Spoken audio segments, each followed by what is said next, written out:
জননী জন্মভূমিশ্চ স্বর্গাদপি গরীয়সী। আজ বিশ্ব মাতৃ দিবস। আজ পৃথিবীর সব মায়েদের প্রতি আমাদের কৃতজ্ঞ থাকবার দিন।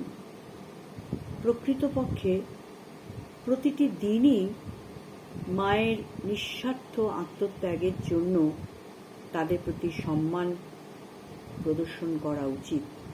একটি বিশেষ দিনে তাদের ধন্যবাদ জানানো যথেষ্ট নয়। তবুও মে মাসের এই দ্বিতীয় রোববারে প্রতিটি মায়ের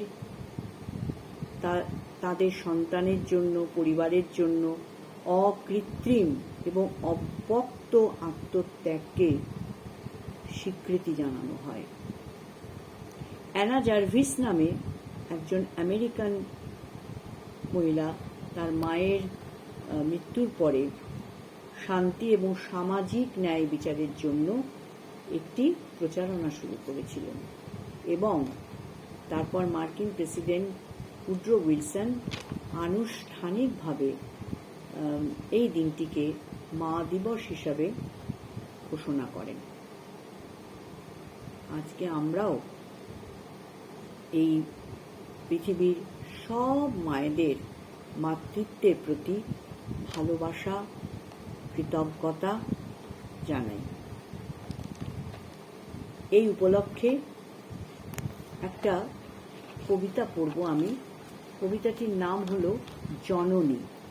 এটি মরিস কারেমের লেখা কবিতা এবং এটি অনুবাদ করেছেন শ্রদ্ধেয় শ্রী নীরেন্দ্রনাথ চক্রবর্তী। জননী। তোমারই মধ্যে আমি ছিলুম, নির্মল একটি পাত্রের মধ্যে টল টলে এই একটুখানি জল যেমন থাকে। তোমার চোখই তখন আমার হয়ে দেখছিল, আমার হয়ে হাঁটছিল তোমার পা, আর আমারই যন্ত্রণা সহ্য করেছিল তোমার শরীর।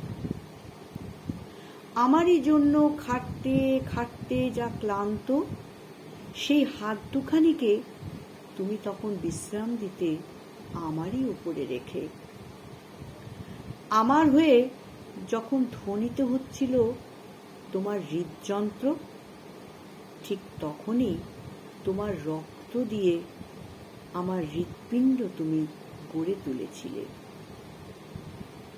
মাগো, কত মেয়েই তো দেখলাম, কিন্তু তোমার কোনো তুলনা খুঁজে পাই না। ধন্যবাদ।